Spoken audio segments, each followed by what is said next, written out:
گویا کہ میں ان حضرت صلی اللہ علیہ وآلہ وسلم کی مانگ میں خوشبو کی چمک دیکھ رہی ہوں، اس حال میں کہ آپ احرام باندھے ہوئے ہیں۔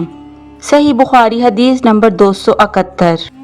رسول کریم جنابت کا غسل کرتے تو پہلے اپنے ہاتھوں کو دھوتے اور نماز کی طرح وضو کرتے، پھر غسل کرتے، پھر اپنے ہاتھوں سے بالوں کا خلال کرتے، اور جب یقین کر لیتے کہ جسم تر ہو گیا ہے تو 3 مرتبہ اس پر پانی بہاتے، پھر تمام بدن کا غسل کرتے۔ صحیح بخاری حدیث نمبر 272۔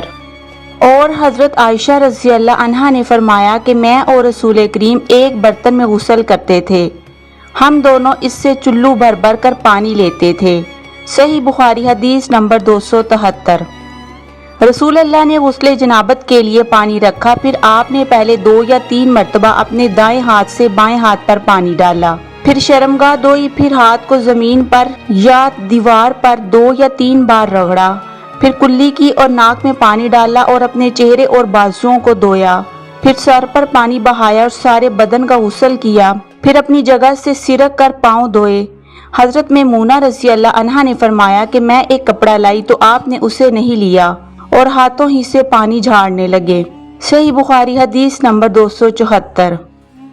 نماز کی تکبیر ہوئی اور صفیں برابر ہو گئیں۔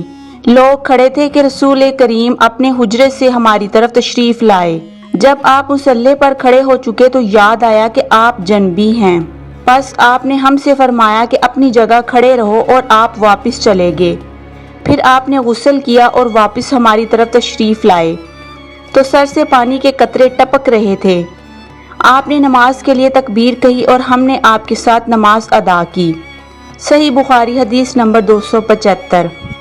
میں نے نبی کے لیے غسل کا پانی رکھا اور ایک کپڑے سے پردہ کر دیا۔ پہلے آپ نے اپنے دونوں ہاتھوں پر پانی ڈالا اور انہیں دھویا، پھر اپنے دانے ہاتھ سے بائیں ہاتھ میں پانی لیا اور شرمگاہ دھوئی، پھر ہاتھ کو زمین پر مارا اور دھویا، پھر کلی کی اور ناک میں پانی ڈالا اور چہرے اور بازو دھوئے، پھر سر پر پانی بہایا اور سارے بدن کا غسل کیا۔ اس کے بعد آپ مقام غسل سے ایک طرف ہو گئے، پھر دونوں پاؤں دھوئے۔ اس کے بعد میں نے آپ کو ایک کپڑا دینا چاہا تو آپ نے اسے نہیں لیا اور آپ ہاتھوں سے پانی جھاڑنے لگے۔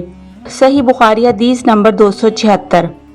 ہم ازواج مطہرات میں کسی کو اگر جنابت لاحق ہوتی تو وہ ہاتھوں میں پانی لے کر سر پر 3 مرتبہ ڈالتی، پھر ہاتھ میں پانی لے کر سر کے دانے حصے کا غسل کرتی اور دوسرے ہاتھ سے بائیں حصے کا غسل کرتی۔ صحیح بخاری حدیث نمبر 277۔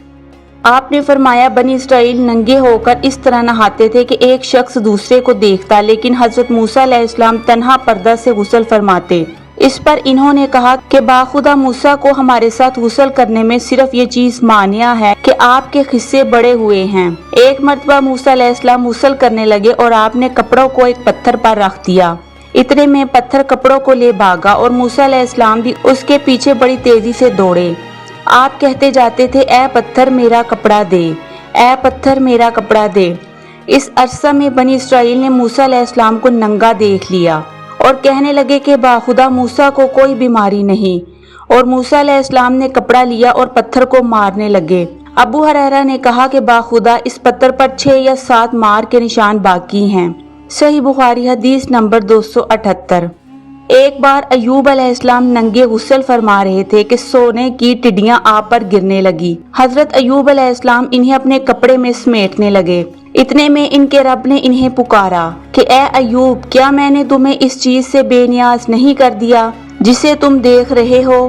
ایوب علیہ السلام نے جواب دیا ہاں تیری بزرگی کی قسم، لیکن تیری برکت سے میرے لیے بے نیازی کیوں کر ممکن ہے۔ اور اس حدیث کو ابراہیم نے موسیٰ بن عقبہ سے، وہ صفوان سے، وہ عطا بن یسار سے، وہ ابو ہریرہ سے، وہ نبی کریم سے اس طرح نقل کرتے ہیں جبکہ حضرت ایوب علیہ السلام ننگے ہو کر غسل کر رہے تھے آخر تک۔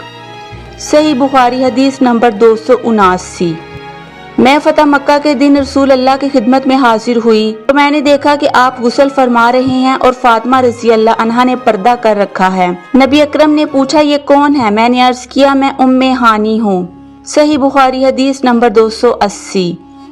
جب نبی کریم غسل جنابت فرما رہے تھے میں نے آپ کا پردہ کیا تھا تو آپ نے پہلے اپنے ہاتھ دھوئے، پھر اپنے دانے ہاتھ سے بائیں پر پانی بہایا اور شرمگاہ دھوئی، اور جو کچھ اس میں لگ گیا اس سے دھویا، پھر ہاتھ کو زمین یا دیوار پر رگڑ کر دھویا، پھر نماز کی طرح وضو کیا، پاؤں کے علاوہ پھر پانی اپنے سارے بدن پر بہایا اور اس جگہ سے ہٹ کر دونوں قدموں کو دھویا۔ صحیح بخاری حدیث نمبر 281۔ سلیم ابو طلحہ رضی اللہ عنہا کی عورت رسول کریم کی خدمت میں حاضر ہوئی اور کہا کہ اللہ تعالیٰ حق سے حیا نہیں کرتا، کیا عورت پر بھی جب کہ اسے احتلام ہو غسل واجب ہو جاتا ہے؟ تو رسول اللہ نے فرمایا ہاں، اگر پانی دیکھے تو اسے بھی غسل کرنا ہوگا۔ صحیح بخاری حدیث نمبر 282۔